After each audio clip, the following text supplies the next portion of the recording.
Yo, what's up people? In this video, we're going to be doing this Gary Vaynerchuck on Millennials and Procrastination. Greatest speech ever. I don't remember who sent me this. I just have a list at this point. I'm getting like too many requests.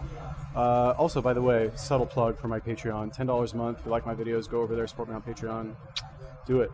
Do it. 33 cents a day. You can do it. All right. Anyway, love Gary Vaynerchuck. He is one of the reasons why I am so productive and create so much content on YouTube, is because I love his message, which is that you need to be as productive as possible in order to retain people's attention.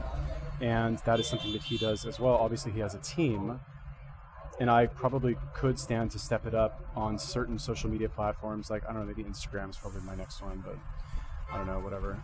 Anyway, I'm procrastinating, obviously. Okay, so Gary Vaynerchuck, amazing. You're a millennial, you're a boomer, you're a fucking zoomer. Like, I don't care. Definitely listen to this guy.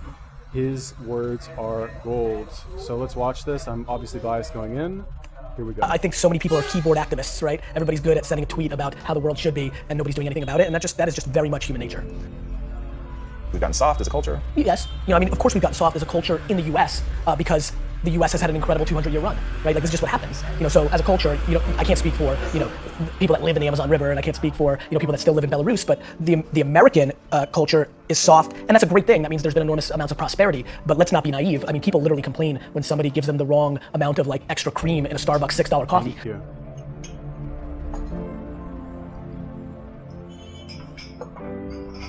My lack of interest in complaining is so high, and when I watch what people complain about, it breaks my heart because they completely lack perspective. And I genuinely believe my happiness and optimism comes from my perspective. Even in political unrest times like right now, a lot of people are very bent out of shape, but the reality is that it's just never been better to be a human being. That's just the truth, that's just data, that's reality. And yeah, it's just a very fun time to be alive. And I think the way people look at the world right now, because it's such an incredible time, is actually the quickest tell to who they are. If you think it sucks, when it's bad, you have losing, pessimistic DNA. And if you think it's awesome and phenomenal, you have optimistic, winning DNA. And I believe that to be true. And so that's where we're at. All right, so, motivational music aside, I understand why. I think this is Charles Fuchs, right? Shout out to Charles Fuchs. You love those horns. Anyway, I remember you said this is a boring video. It is kind of boring. But he's right. We do, I made a video about this the other day where I talk about, it's called the maximum good, right? It's like my new philosophy / strategy on life and productivity, which is that, let's be real, everybody. Someday, you're not gonna live forever, really. You're not. And unless you're like a 13-year-old and you don't understand the scope of life itself, you have no frame of reference because you've only been alive for 13 years and your world is very small because you're in school. And the school world is not the real world. It's a very small, fake world. And understandably, that gets old, of course. But once you come into the real world and you spend some time here, you will understand that the world is much bigger and you're very insignificant. And you have to fight for what you want. It's a jungle out there, right? And you're not going to get anywhere. Forget about not getting anywhere, right? You don't want to arrive at the end of your life and have regrets that you didn't do something, right? That you could have done this, you could have done that, and you didn't do it. Right? That's what all of these motivational speakers, and I consider Gary Vaynerchuck a motivational speaker. He's a marketing coach, whatever. But I could be totally wrong, but let's say Gary Vaynerchuck, Grant Cardone, Tony Robbins, all these guys, they understand I don't want to say the shortness of their life, the non-permanence of their life. And they know that the time they have here is a gift. Like he said, we live in exciting times. I think this every single day, right? I don't know about you. I walk down the street and I trip hard on the fact that there are things like this, like a mobile phone, okay? A mobile phone. To give you an idea, this little thing right here, which was inconceivable even 20 years ago, really, 20 years ago, inconceivable that you could have the processing power and capabilities of an entire TV studio and the fucking US government's processing power. Okay, fine, I'm exaggerating a little bit, fine, but you get the idea. You can record videos, you can record audio, you can take better pictures than whatever. You can go on the internet and have access to the entire world's information. If you're not taking advantage of this time to do something incredible with your life, you're an NPC, straight up. You're fucking wasting your life. Why would you want to do that? And everybody has it in them. That's the thing. It's everybody thinks, self-included, right? I'm nobody special, really. Actually, nobody special. But I believe that I can do something really good. I can do something memorable. And if you follow Gary Vaynerchuck's strategy for life and business, it basically says quantity over quality, really, like have a basic level of quality, but just produce as much as you can of that basic level of quality, and you will reap the benefits, as opposed to somebody who's a perfectionist and refuses to release anything unless it's like the best thing in the world. All right, anyway. We're beating ourselves up. Like, everybody sucks at something, right? Like, we all have shortcomings and we all have strengths. And for me, it's like, why don't we just audit that? Like, why don't we just look at it that way and be like, all right, well, I'm good at this, but I'm not good at that. Like, and then I only focus what I'm good at, right? Like, I don't dwell that I can't fix shit around the house. I call somebody to fix it. Like, I'm not a man. I don't give a fuck. Like, I don't get it. Like, we all, like, I also think it's awesome that I'm so emotionally stable and I'm the emotional backbone of everybody. Is that what a dude's supposed to do? Like these cliches, these stereotypes are so silly. I'm fully in love with myself, but I'm also fully in love with everybody else too, right? It's not like it goes both ways. Like, I tell people to buy into me that work for me. It's because I buy into them first. Like, I don't need anybody to gain trust with me. It's there. Like, I believe that the human race is so grossly underrated. We are good. Of course we have some bad. There's fucking 7 billion of us. But like, when you look at our net score, it's bonker shit. Like, you know how much damage we can be doing to each other on an hourly basis, and we don't? Like, we're still here. Like, we won. We're the alpha being, and we figured out how to stay together. This is insane when you think about it. And yet everybody wants to dwell on, like, somebody said something mean. If you want to be an anomaly, you have to act like one. Like, people want all these special things to happen, but then they're acting like everybody else. And that gets into the Saturdays in your 20s, like, or just like taking risks or things of that nature. Like, if there's anything they take away, it's like, look, like, you're gonna only be so pretty, you're only gonna be so smart, like, there's things that are gonna be natural, and then there's things that you can actually control. I do believe, and I don't know if I'm right or wrong, I don't, but I do believe that work ethic is a taught behavior. It's something you do have more control over. And you know what really sealed the deal for me? Getting healthier. I was 38 years old and it didn't come natural to me. Like, Okay, so interesting stuff here, a lot to touch on, but one thing that I think is remarkable about Gary Vaynerchuck is that the guy knows his strengths, right? You heard what he said just now. He's like, I know my strengths, I know my weaknesses. I don't care about my weaknesses. I'm only going to focus on my strengths and bring people around me who can help me with my weaknesses, really is what it comes down to.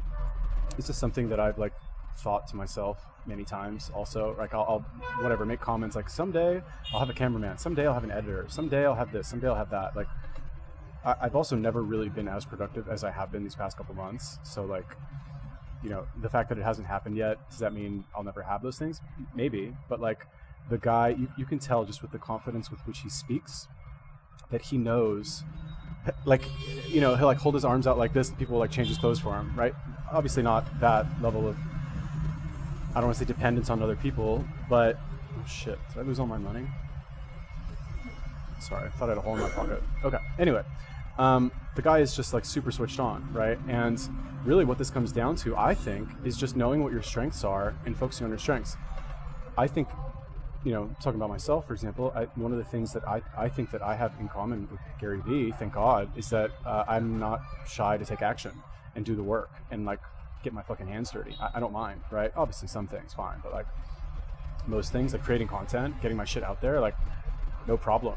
I fucking live streamed today for an hour and a half. I'm on my 3rd video of the day, you know, thank God for this little brown stuff right here. And then one more thing, just about what he mentioned about getting upset for dumb shit. Well, let's let this play a little bit. it didn't come natural to me at all. I hate the gym. I hate it now. I hate it. I don't like it. I don't want to do it. But I knew it was important. And somewhere around midway through being 38 years old, I got serious. I figured out my system. I made the financial commitment, and I've won, right? And I'll never lose again because the system was I needed to be accountable to another human being. So it was about Mike and now Jordan, whoever else is my trainer. I'm doing it almost weirdly more to not let them down. I feel like there's a shift that can make people work harder. The big one that I push is you're gonna die.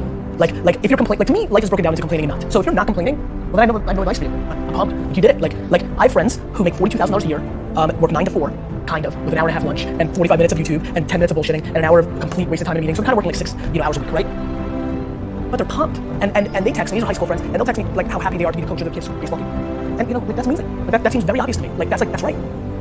You know, super weird. I'm actually really envious. You know, like it sounds cool. Like in theory, like grass is always greener, right? Like far less pressure. You know, like all that time with my kids. Oof, that would be cool. Like there's just like all these things that I can justify. So me, I have friends who have $100 million in the bank because of Facebook's IPO, who complain, who are still hungry, who want to do even more, who will complain to me because they know I work a lot about no work-life balance and they don't get to spend enough time with their family. And I'm like, you have $100 million. Like you could stay home. Like you're in control. Like you don't complain about it. You made that choice. Don't bullshit me. Like you want to spend more time with your family? Spend more time with your family.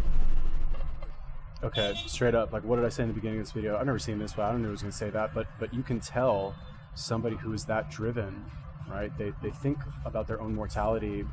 What did he say? I don't remember exactly what he said, but he's like, the biggest motivator for me, or for most people, is that like you're gonna die someday. It's over, you know? Like sometimes, and this is something none of us really think about, but and me personally, I mentioned this in another video that I did called the maximum good, which is like my theory, I guess, of productivity. And like he said, work ethic, right? Another word for productivity, you could argue. is really based around this fear, right? And this anxiety that you don't have unlimited time. You don't get a do-over, really. Like every day that passes, you don't get back. Every Saturday is one less Saturday that you're gonna have, and there's a limited amount, and you don't know how many that is, really. You know, so if that doesn't motivate you to fucking get out there and do something, like anything, like do that thing that you want to do, okay, like go ahead, work your shitty job until you're old and decrepit, and you know, have your like mediocre results. The world needs mediocre people too, right? Not everybody can be Gary Vaynerchuck. But like, is that how you want to live? Is that really how you want it to go down? Not for me, absolutely not. And ever since I've become aware of this, you feel engaged at every moment of the day, really, is what, I guess, the best way to put it. In terms of just what I was going to say earlier about complaining, right? Like people that have $100 million in the bank and complain. Everybody has different levels of what, you know, appreciation for what they have, right? If you're able to appreciate the life that you have and the opportunities that you have with your fucking internet connection and smartphone, and you take advantage of that, like Gary Vaynerchuck does, and I think I do, obviously not on his level, the world becomes a much more fascinating place to live in. The other day, I had to buy a new headset, right? My old headset, I lost the microphone, and it was a nightmare. Like, I'm not in a place where like you can buy a fucking gaming headset anywhere really easily. So I had to go to all these places, and I bought one headset, it didn't work. I had to go buy another headset and return it. They didn't want to give me the return. I had to go return it. I ended up just like leaving it there. And bought another headset. It's kind of expensive for me right now. And like, then I brought it back to my computer. It's USB. It's not audio. It's not stereo jack. So like, I only have one USB slot on my computer. I had to go buy a splitter for my USB thing. And then I started recording. It sounds like shit compared to my other ones. And I had to like mess with the levels on my like OBS, right? And I'm like, on my streaming software, my recording software, and I'm like complaining in my mind. I'm so angry the entire time. I'm cursing myself. I'm cursing these, like whoever I think like stole my fucking audio microphone or whatever. I'm like cursing the cafe. I'm cursing the country. I'm cursing like everybody, right? And periodically throughout the day, as I'm cursing all this stuff, I would think to myself like, this is such a minor problem, really. Because I was getting so angry, but I was like, you know, I'm so angry, but really over what? My microphone is like missing. I'm gonna remember this in a week. I'm not gonna think about this ever. It's not a big problem for me. Why am I letting this like ruin the precious time that I have? Really? Why? Actually, why? You know, like really. Once you understand that the time you have is limited and it's precious, you will work much harder to get the most out of it, I think. I'm trying to be very careful about what I'm saying versus what I'm doing, because that's how you get exposed. And I don't mean like people calling you out and being like, you suck. I mean to yourself. I don't want to be exposed by myself. It's looking yourself in the mirror and saying like, am I doing this right? So to me, there's so many people that are talking shit about how big of an entrepreneur they're going to be and how much they're going to achieve, and they don't work on weekends. You know, I worked every Saturday of my 20s. Like, and I talk to 20-year-old entrepreneurs every single day. Lately, I've been saying to them, this Saturday, you're going to have more time off than I've had in my entire 20s on a Saturday. So like, before you tell me how you're going to be bigger than me, start thinking about what you're actually doing. I'm careful to not give advice that I know is uniquely something that I was gifted with. Like, how do I tell you that, oh, here's how it actually works, and it almost started happening, it didn't happen. Like, I actually get goosebumps. Like real heavy goosebumps when I hear something that I know feels right. What's the advice there? Hey, Johnny, start getting goosebumps. Like, there's certain things I can't talk about because I know they're not practical. They're intuitive to me. I plan to instill kindness into my kids. I plan on instilling perspective into my kids. I plan on instilling just being a good human being. I plan on making sure they don't use their parents' wealth and microfame and leverage to impose on any other person. I'm just petrified of that. If my kids try to punk their friends on my shit, I'm gonna beat the fuck out of them. Like, that's just loser DNA. You didn't do that. Right? Like, so like, I'm not obsessed with tactics. I'm obsessed with religion. So I have a lot of wealthy friends at this point who think it's smart for them to sit first class with the kids and coach. It's a tactic. They send their kids to Africa to build a school for a week. It's a tactic. It's like my friends that love the environment. The number 2 sector in the world that is hurting the environment is the fashion industry.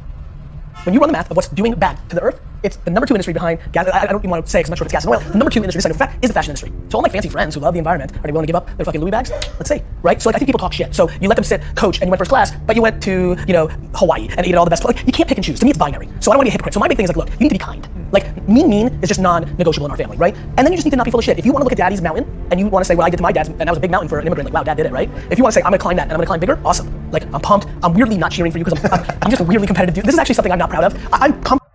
All right, just going off like on the tangent here. You know, really what it comes down to is this, right? It's a couple things. Number one, you understand your own mortality. That's the first realization, that shock, right? Then you think to yourself, hopefully you think to yourself, right? There's a couple ways you can react to that. One, you can say like, oh, there's no point. I'm just gonna live for the moment and, you know, in a hedonistic way and say, I'm going to smoke cigarettes, I'm going to drink alcohol, I'm going to whatever, fucking, burn out at like a bright flame, but not in a good way, not in a productive way, right? Not in a way that will leave any sort of positive legacy or positive impact on the world at large, or even the people close to you, really. And the other way is to do what he's clearly doing, and what I, again, like I said, what I like to think that I'm doing, which is to do as much good for the world as possible, so that when you are no longer here, you will at least leave a lasting impression strong enough that people who are still able to consume your media, which, let's be honest, like the internet's not going anywhere, probably, like really, like YouTube's not going anywhere. All these recorded media files are not going anywhere. They will be accessible for everybody until eternity, right? So like every Gary Vee video, like how old is Gary Vee? He's like 40 years old, let's say. In 80 years, right? He's going to live to be 120, maybe, probably not, right? Like arguably, like let's say 100 years from now, he'll probably be dead. I'll probably be dead too. Like it's kind of scary to think about. But 100 years from now, he'll probably be dead. Every single one of his videos that he makes from now until the day he dies, and I promise you, this guy's gonna be fucking making videos till his last day. He's gonna be on his deathbed saying, like, listen, everybody, just because I'm about to kick the bucket doesn't mean you shouldn't fucking get out there and hustle. Like, do everything that you can. Your time is precious. Your time is limited. Fuck this fucking horn, dude. Honestly, whatever. Anyway, like straight up, like that's you see that as kind of the ultimate. RSD Tyler is another one. Guy talks about it all the time. Talks about his legacy, right? And like this guy has achieved levels of success, not just financially, but socially, that are incomprehensible for most people, to come from what he came from, and to be as socially fluid as he is now, and live the type of lifestyle that he has lived. Whether or not assuming you believe like what he says, which I do. You think after that, you're like, well, shit, like someday it's going to end anyway. I could be the coolest guy in the world. Someday it's over.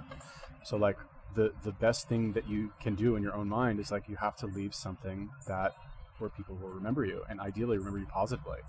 You don't want to be fucking chopping people's arms off and shit. I'm comfortable saying this, and I believe this is a flaw, but I don't want my kids to be me. I hate saying it. I know this is where I get in trouble. People take one little clip from one video interview and they're like, you're bad. It's just my truth. I don't want to bullshit you guys. Like, I'm that competitive.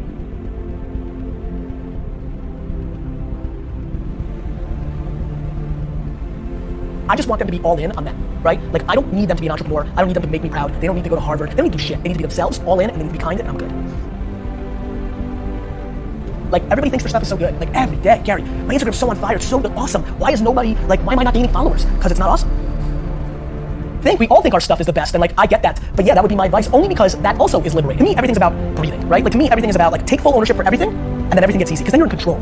And then learn how to love to lose. I think that's how entrepreneurship, that's how life is. We all have losses. And so I like losses. I love adversity. I like the climb. I like the chip on my shoulder. I like when people are like, oh, I knew it. He's not that good. That is like I'm even weirdly scared as I continue to ascend and I'm getting popular, and when you say marketing leading, like people start putting these words in front of my name, I'm like, am I gonna sabotage myself to like recorrect this? Like, I like adversity. So yeah, all on me. I enjoy losses. Now all of a sudden, like what? You become completely invincible. I feel invincible. I really genuinely, outside of the health of myself and 20 people, feel 100% invincible as a person. I know what my intent is. I want to do good at nobody else's expense. I'm far from perfect. We all are. It's just easy. It feels very light to live life. I'm just in a good mood. Home. And I think modern day parents and most parents do not do that. I think they focus on dumb shit like. All right, let's talk about this invincible thing. Strangely enough, right? I'm clearly, invincible, not invincible. I'm the opposite of invincible. I'm easily disposed of. But for some reason, the other day, I was thinking the same thing. I don't know why it flashed into my head. I think it was like walking around doing a live stream.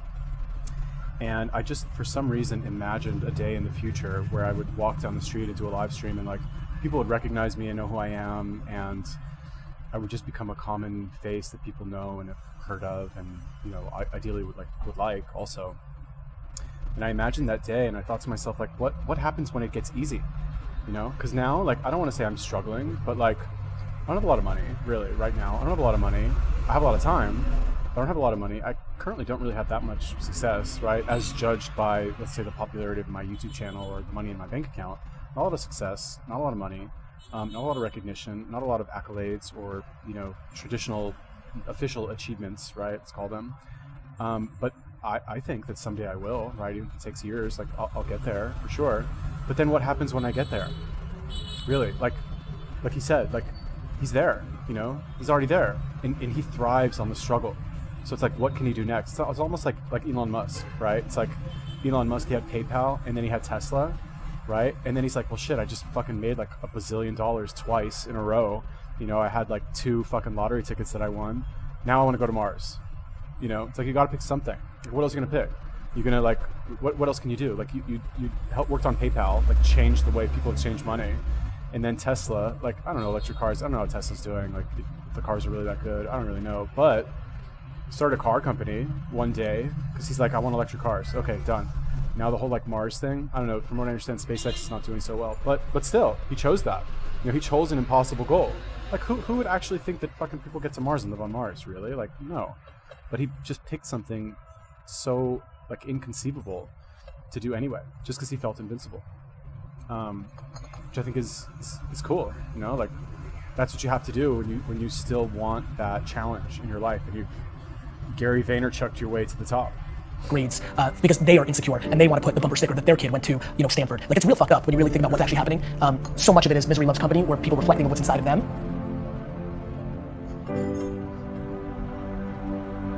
Is the impact that you want to have on the world. Same thing that attracts so many millions of people to people that are selling bullshit, those same people are attracted to me. And what I want to do is suffocate out all those other people and become the alpha of that entire world of people that are hoping and are desperate to look at me. And what I want to do is inspire two 14-year-old girls in Kansas City right now to build a $1 billion company on having a bunch of employees hugging each other in the halls. I think that Steve Jobs came along, became an icon, but the sad part of that narrative was he did not treat his employees well. He became an icon, and the narrative became he got the most out of people by being a jerk, and that became romanticized. And a lot of people in Silicon Valley today run companies where they're mean because they think that's the right thing to do because they put Steve Jobs on a pedestal. I want my pedestal moment. I want to become that big, and what I want to come from that is that kids that aren't even born today think that they can build a $5 billion company and be a great guy or a great gal. I want to build the biggest building in town ever by just building the biggest building in town, while I think most people try to tear down everybody else's building. So I think positivity and good is practical advice to building an empire, and I want to be the poster child of the person that built the biggest, best empire and did it by being a good dude along the way. And not everybody's gonna be happy about everything I did, but if it's 97% of people talking good behind your back, that's a real legacy. And I want to do it in a pop culture way. I'm gonna do it anyway. People have done that before. Just so you know, there's plenty of people. Warren Buffett's a really good dude. Like there's plenty of people that have done that. There's a difference. I want to do it, and I want to be a rock star, right? Like, and that's where you influence people. Like, you know, like I want to do it, but I also want to be the most popular. And so then that person's like, oh, I want to be him, so I guess I'll be nice. Like I want to literally take people who have DNA that's kind of nice and make them more nice because they think that's how I became big. So I basically want to trick. Wow, amazing. Is that not admirable? That, Buffett. get rid of this thing. It's way in the, oh, that's why it's up there. Okay, so very interesting take on achieving success, let's call it, right? Like, first of all, use the example building the biggest building in town. Fine, that's like an analogy, right? It doesn't, as far as I know, actually want to build a building. Work ethic really is what comes into play there. When you know, will people work harder for you if they're scared of you and they're worried you're going to come down on them? Or is it better to do like he said and have people actually like you and want to do a good job for you? I would argue that he's right, really, that he's actually correct, and that, like, you know, fine, the Steve Jobs thing, like, I guess I don't really know too much about Steve Jobs. I've heard he was an asshole. He also died by like 55 years old. Like, okay, like he made a cool phone. I use his phone. Thanks, Steve, wherever you are. But like, you know, I cannot be an asshole. I can't really do it unless I'm speaking the truth, unless I'm speaking my mind, and that is somehow interpreted as me being an asshole because I'm not playing into the whole like social niceties of whatever stigmatized concept in, you know, society I haven't been talking about. Anyway, you know, like, do you need to like go out of your way to like hug people and like tell them that they're superstars? Like, I don't think that's what he's saying. I think what he means is try and see the good in people and then express that honestly and express that with authenticity instead of keeping it inside and keeping it to yourself. And not only that, but surrounding yourself with people who you feel that way about them, right? Because a lot of the times, you know, we'll stick with people, friends, family, whatever, who bring us down.